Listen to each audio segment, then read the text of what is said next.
നോക്കി വെച്ചേക്കുന്നതാണ്. അപ്പോൾ ബെല്ലയ്ക്ക് സ്നേഹമുണ്ടോ അതോ നമ്മൾ യാത്രയായിട്ട് പൊരുത്തപ്പെട്ടോ എന്നുള്ളതൊക്കെയും ഇപ്പോൾ അറിയാം. കാരണം ഞാൻ സൈക്കിളില്ലെങ്കിൽ ബെല്ലിൻ്റെ അവസ്ഥ ഉണ്ടോ എന്നുള്ളതൊക്കെ ഇപ്പോൾ ബെല്ലിൻ്റെ എക്സ്പ്രഷൻ നമുക്ക് കണ്ടോക്കാം.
അപ്പോൾ ഗടികളെ അപ്പോൾ നമ്മൾ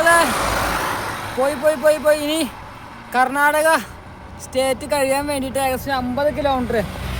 അപ്പോൾ നമ്മൾ ഗോവ എത്തും എന്ന് വെച്ച് കഴിഞ്ഞാൽ ഗോവ ബോർഡറിലേക്ക് ഇനി 50 കിലോമീറ്റർ ഉള്ളൂ.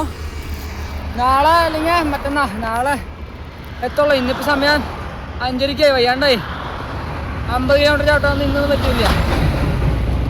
അപ്പോൾ നാളെ നമ്മൾ ഗോവ എത്തുന്നതായിരിക്കും. ഗോവ സ്റ്റേറ്റിലേക്ക് കിടക്കും. എന്ത് തെങ്ങയിലോട്ടോ വയ്യൊന്നും പറയാനൊന്നും വയ്യ.